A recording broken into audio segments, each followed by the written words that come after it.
I've been asked by several people if I'll start with a joke, but I think I've tried to avoid that temptation. Instead, I want to talk to my brother Jesuits who are up here, so don't pay any attention to this. We are in big trouble. I look at you, I look in the mirror. There is not one of us who has had the impact on people. Look at this crowd. Not one of us has had the impact that John Naus has had.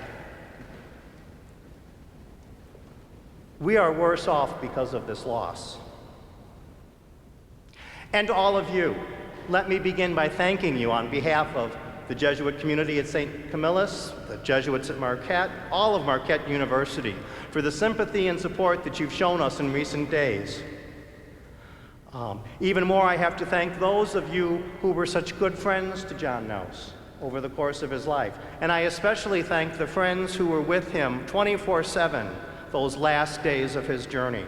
And I thank you from the bottom of my heart.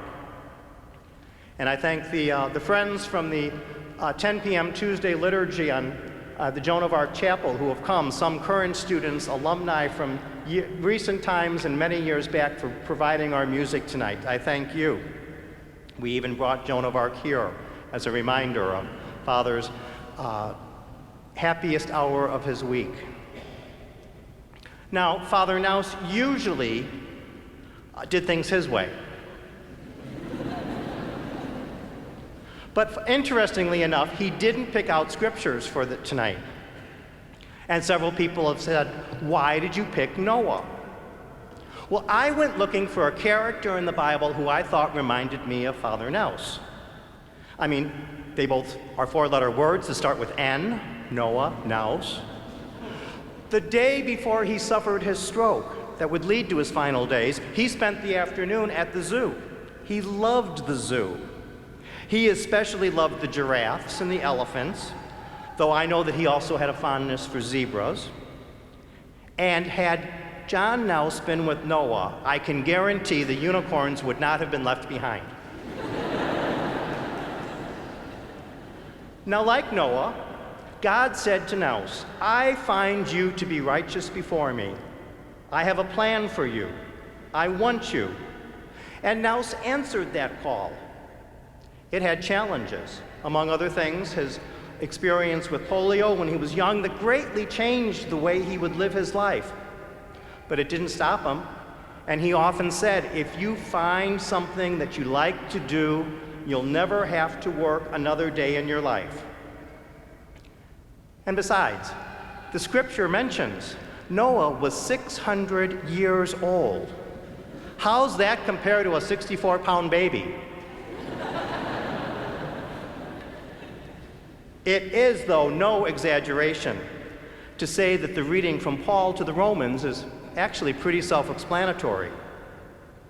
Those led by the Spirit are children of God, and no one loved children more than Father Naus. How many of you were baptized by him? How many of you had him baptize your children? Maybe only the baptisms of St. Francis Xavier throughout India outnumber the baptisms of John Naus. Maybe another lesson for those of us who are facing the congregation this evening. In addition to talking about God's love, the reading addresses the sufferings we will endure.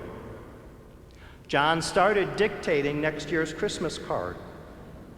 And he said, I have to admit that I have become quite discouraged because I am not making much progress. And I am not very close to going back to doing what I used to do. He added, I try to be patient but fail. The pain I feel is severe, that I have lost all but 5% of my hope. But remember, Jesus talks about that mustard seed size of faith and of hope. And John hung on to that 5%. And the reading from Paul says that our suffering is nothing compared to the glory that will be revealed. And today we can have the faith that John is experiencing that glory. And then I chose the Gospel of the Beatitudes because it's Jesus' philosophy of life. John was a philosopher. And in death, we believe it represents the new life that John now enjoys. John started a new life in his relationship with Jesus. And as John so frequently prayed with many of us, live, Jesus, live, so live in me. So how does John Naus live on in us now that he's gone? Last week I experienced the grace of spending many hours with some of Father's closest friends around his bed. And at one point we were reading aloud all of the cards and letters he had received. One in particular made us say, "Stop, wow, listen to this. This young man learned something from Father Naus." Someone actually said he's a chip off the old block. And with his permission, I'm reading from the letter that Marquette student Ryan Knott sent to Father Naus last week. "My dear greetings, Father Naus. Greetings from South Africa. I've been thinking of you and praying for you and wishing you a quick recovery. I definitely miss you and the whole Marquette family. Everyone on campus says the year is off to a great start. I would love to share some pictures and stories from my time here to give you a small taste of my South African experience thus far. This is a picture of me with some of the kids I helped take care of at a preschool. I absolutely love these kids to death, and they teach me so much about their language and culture, as well as being young at heart." Parentheses, who's that sound like? "Singing, playing, and dancing with them makes me feel like a kid again, and I feel very much alive when I'm with them. I feel like they are taking care of me just as much as I am taking care of them. I just finished on a road trip with some of the other students in Marquette's service learning program. We traveled along the southern coast of the country, visiting hostels on the coast, then driving north to Johannesburg and the Kruger National Park, where we saw tons of African wildlife. Here's a picture of our group after we bungee jumped off a 700-foot bridge. Falling for 5 seconds at 80 miles an hour was actually a very peaceful experience. Everything was quiet and calm and beautiful, and the view was spectacular. Could you imagine Naus bungee jumping? We also did lots of surfing in the warm Indian Ocean, and then there's a smiley face. I have also found surfing a relaxing hobby. It took me a while to realize that you have to cooperate with the waves, not fight them, to surf well. I think that's how it is with God, too. We need to cooperate with God, not fight him, if we want to do well in this life. That is one thing I've been working on and struggling with somewhat. Working with God is easy when life is clear-cut and simple. But when things get tough and frustrating, it can be more difficult to see how God is working in our lives. You have had your share of struggles with your life and your health. You really are an inspiring example of working with God to make the most of this one life with which each of us has been blessed. This is my roommate and I on safari. This drive through the savannah happened to be on my birthday, and it was the best day ever.